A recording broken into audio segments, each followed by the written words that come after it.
Check out my coffee table. This is a Waterfall coffee table. It's in walnut, and I'm going to show you guys how to make this thing. It's kind of an untraditional look. It's not that hard to make. You know, you basically do it with a router, a couple router bits, brad nailer, and a couple of clamps, and a jigsaw. You know, so yeah, watch this video, see how to make this thing, and let me know what you think. Here it is. This is the coffee table. You have, of course, walnut veneer. We've got a couple of end panels. We've got an underskin. We've got an overskin, and we've got some caps that cap everything off. The first thing I do is got to make their end panels, and we'll make the end panels out of plywood. You could use MDF, I guess, if you wanted to, but plywood it's more stable. It's going to be stronger. It's going to last longer. It's just a better product, you know. So that's what we're doing here on the jigsaw, or on the bandsaw. You can use a jigsaw. I'm a big fan of double-sided tape. I use it for everything. But I'm going to put my jig on here for making my end panels. I'm going to use a pattern bit and go ahead and route this thing out. And I'm just going to step that router bit down until I get the complete shape made. And then from there, I'm going to take the router. I'm going to swap over to rabbiting bit. And this is a 1/4 inch rabbiting bit. And this is going to create the profile that we need to put our skins on the bottom side of our end panel and on the top sides of our end panel. So here I'm putting the kind of assembly. I'm starting to kind of put it together with some clamps, and you'll notice I've got some squaring blocks down here at the bottom. The squaring blocks are great if you're a single man operation. Just allows you to kind of hold parts and allows you to basically have an extra set of hands. So I like them a lot. So yeah, so I'm checking dimensions. I'm going to make sure that my skins are going to fit inside of my rabbit there. So then we'll go ahead and we're going to glue this thing up. I'm just using a brad nail, and the brad nail is basically here just to tack it together. You know, it's the clamping and the gluing and the skins that are actually going to keep this thing very stout. So notice on my ribs here, I've got these ribs on. You need to put you know, you put many ribs on here. I think I chose 8 ribs. You can put on as many as you'd like. The ribs need to be on the top and the bottom side of your end panel so that your skins have something that it can be glued to and brad nailed to. So anyway, see what I'm kind of doing here. I'll go ahead and glue this thing up, put my clamps on there, and yeah, we got all these ribs brad nailed on. So here we're coming onto the side, same deal. The one here on the end, notice I've got a scale, and I'm putting that scale there. I want to set that thing at 1 inch because I'm going to need to cut that off later on because I'm going to cap it off with hardwood or brass if you're one of my other customers. So same deal here, just tacking everything in here. We're just slowly building this assembly up, you know, and we're going to check it for dimension, make sure, you know, dimensions are good, make sure the ribs line up with the edges of where the skins are going to go. The edges meaning the rabbits. It's very important. So pay close attention to that. Yeah, you want that skin to lay on there perfectly. Now here we're going to go ahead and cut all these kerfs in these skins. And I'm literally going to show you the entire process of cutting these kerfs, just kind of show you how long it takes. It didn't take too long. I want to say maybe it takes 15 minutes. And I'm setting these every 1/2 inch. So it's important that you cut all these kerfs on a table saw at the same time. This is going to allow this panel to bend over the edges of your waterfall to create that waterfall effect. And when you bend the skins are going to bend, you know, pretty well. They're not going to be, you're not going to create any radius you want, but the radius you're going to create with these particular curves is going to be perfect. Now you can cut these curves at 3/8 or even 1/4 inch, and it would bend a lot easier, but that's not what we're trying to do. We're just trying to create enough curves to get the bend that we want without having any you know, sharp points. When you bend this over the radius, it will be. All right, so here we have our skin panels, and cut a whole bunch of kerfs in here, all along here, and the panel's ready to bend. So you can see we can get a nice bend out of this thing. And it's not going to bend super tight, but it bends enough that we can fit it along the radius of our coffee table here.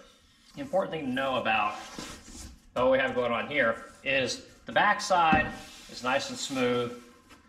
Obviously the other side has a ton of kerfs in it. Okay? And that's so that it'll fit on our panel here. And we want this thing to bend. I'm going to show you kind of here on the side so you just kind of get an idea. You want this thing to fit inside of the rabbet along here because it helps you just to square up the cabinet. You know, and it does take a little bit of extra work, but it makes all the difference from an assembly standpoint. So anyway, when you run this thing along here, you will feel a very slight mark on here from where the panel is bending. And if you just take a sander, once this thing's dry, and you just run a little sander over it, it's done, it's gone. But there's a very slight definition of the curve itself.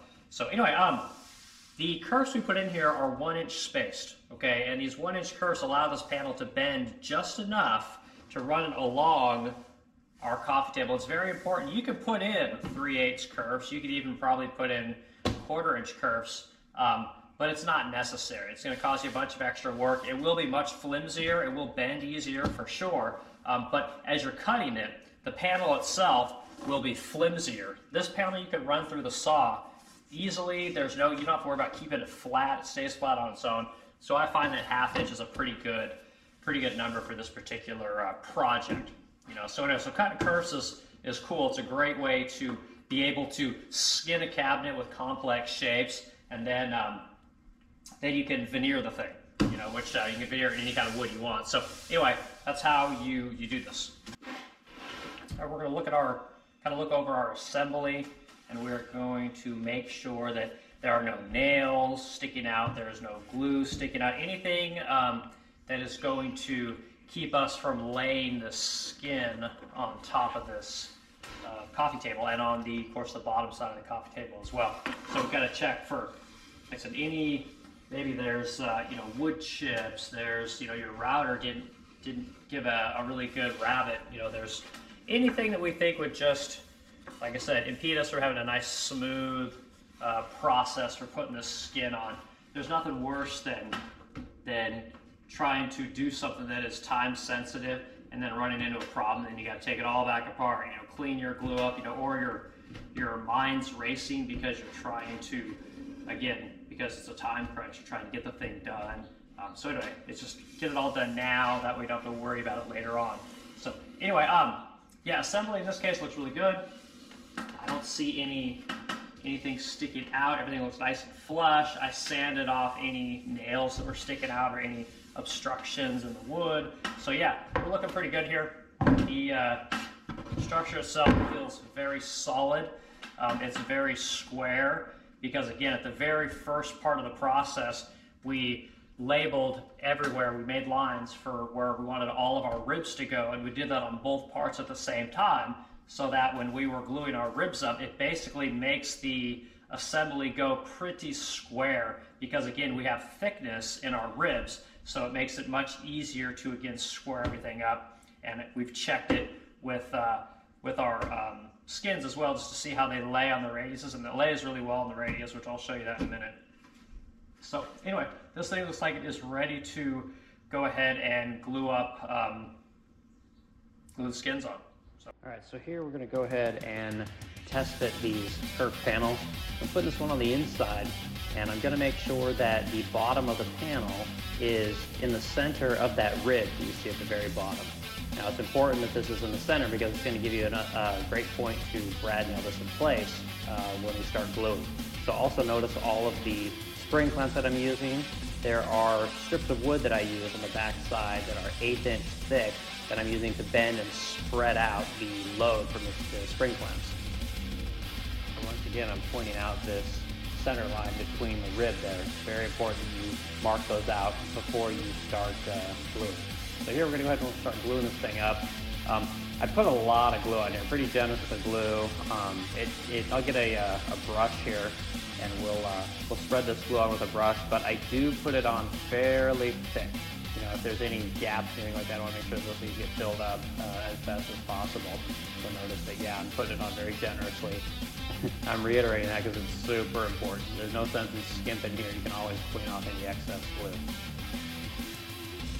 So again, we're going ahead and line up the bottom.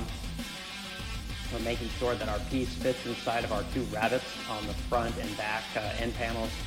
And we're going to go ahead and start clamping this thing up. Obviously, the 1/8 inch pieces of wood just go in there to spread the load out. It's going to help get nice even pressure along our end panels with the skin.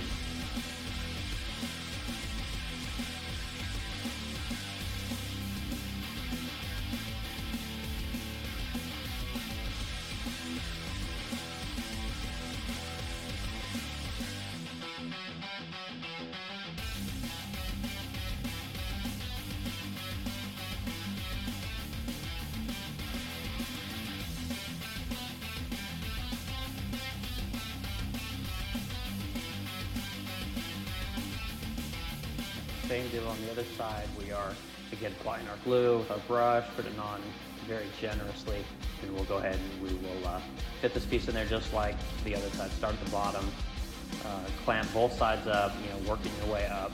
This keeps the piece square, it keeps the load distributed evenly, and you're not going to end up with high spots from uneven clamping pressure.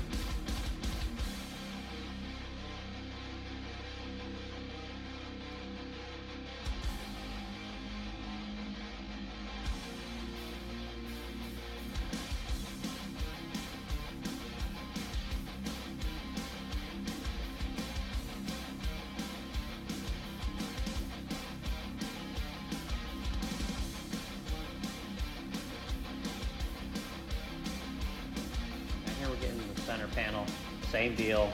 You're going to put your center panel in there. The glue goes in generously.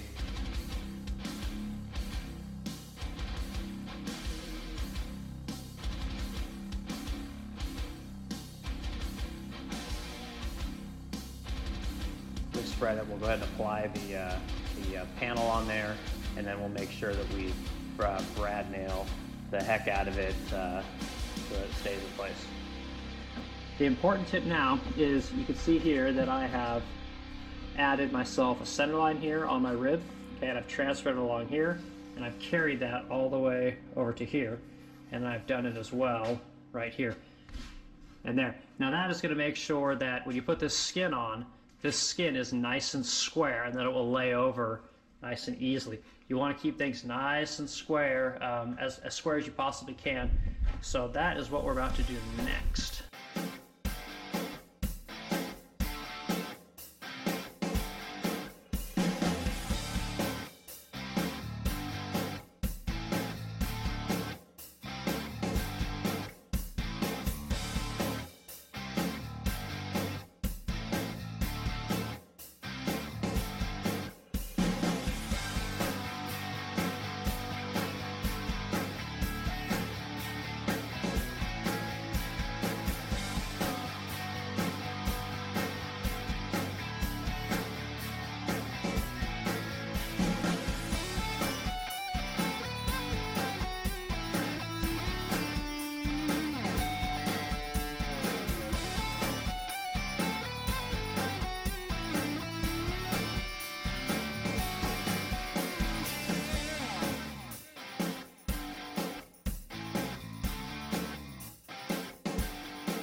Here she is. She's all clamped up.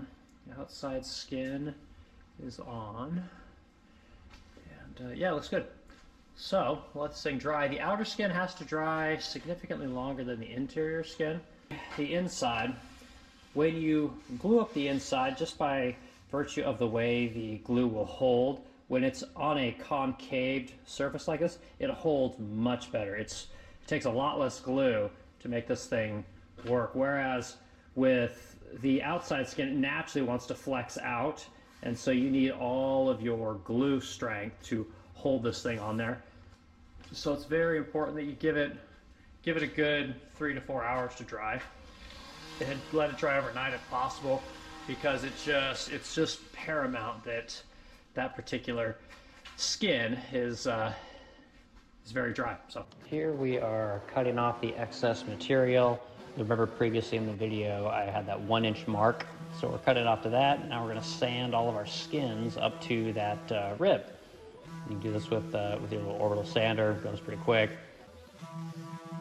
Now we're gonna go ahead and we're gonna Bondo up any of these spots that are low. We'll of course later sand everything that's high. We're gonna put this Bondo in here. Notice I'm using a little bit of tape. We'll pull that tape off, and that just kind of keeps everything nice and clean so that when you go to sand, there's not a whole bunch of Bondo all over the place.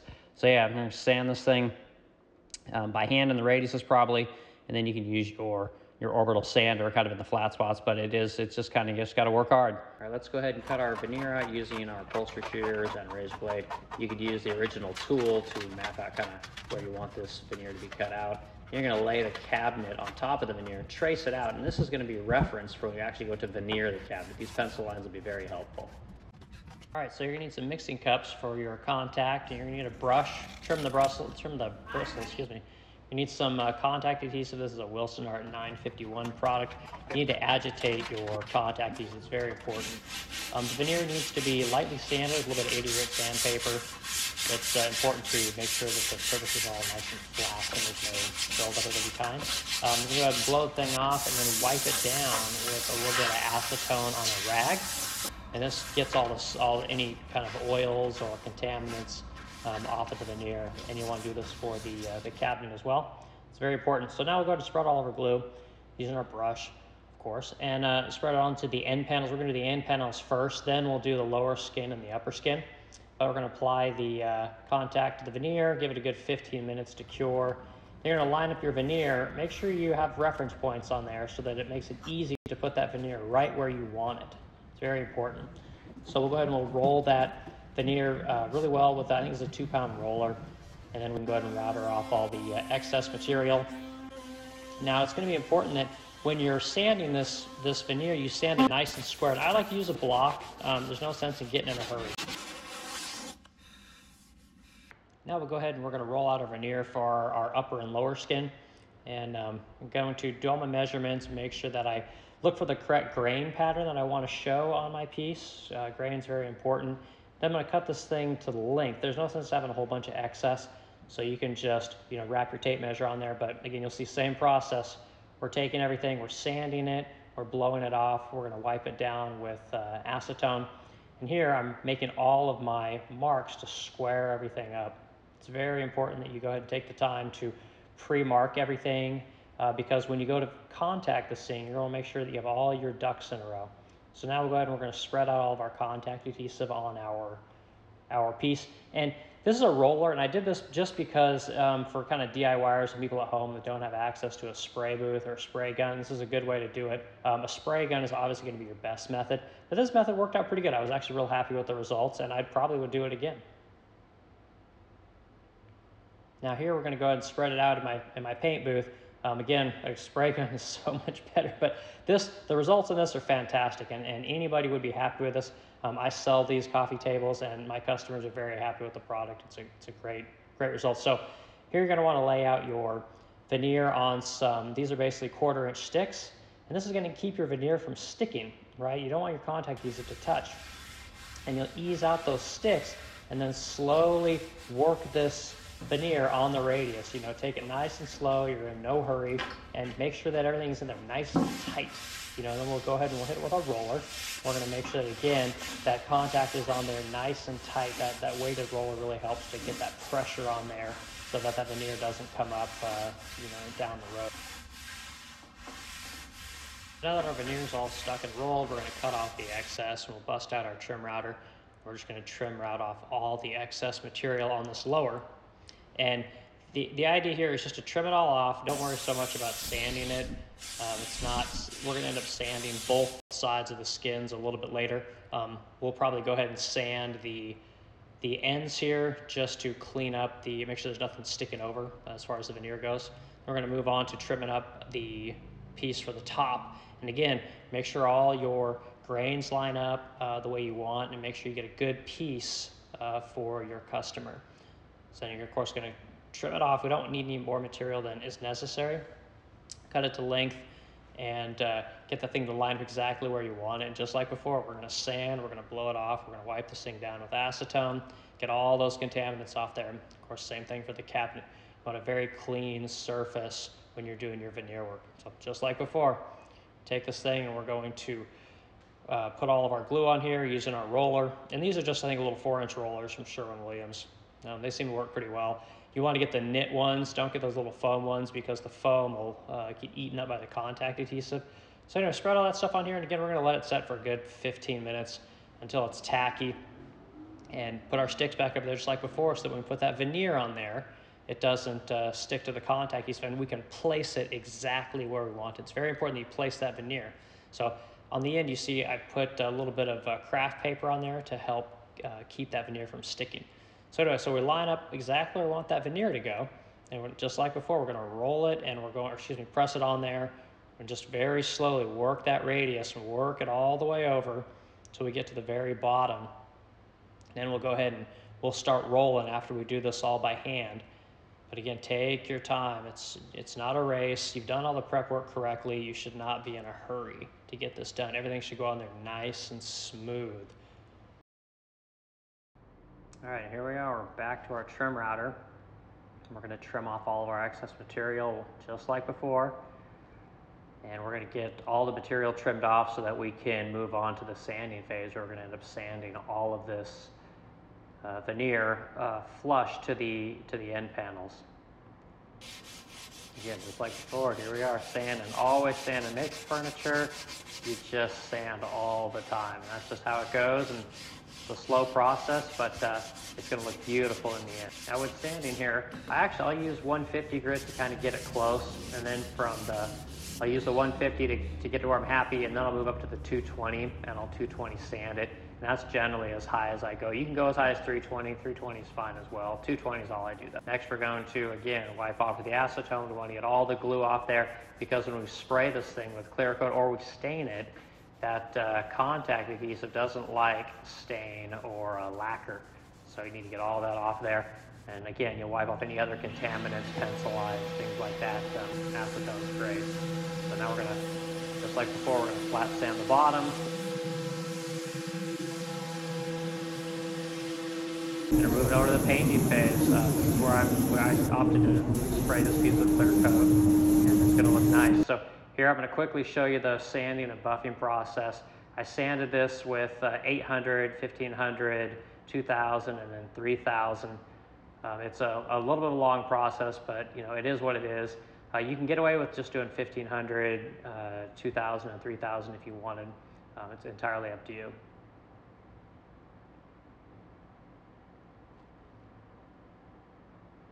So after I wipe this thing down, I'm going to start buffing. And again, I'm only showing you a little bit of the buffing process. The buffing process starts off with a rubbing compound, and then it moves up to a polishing compound, and then finally a high gloss polishing compound. And it takes quite a bit of time. You should use a different pad for every buffing level. But again, the results are stunning. And if you want to have something that's very unique, it makes for a beautiful piece of furniture. I sure hope you like this video. If you have any questions or comments, please let me know. And I'll have lots of other pieces. If there's pieces you want to see built, let me know. I build all kinds of furniture through my company, The Resplendent Crow.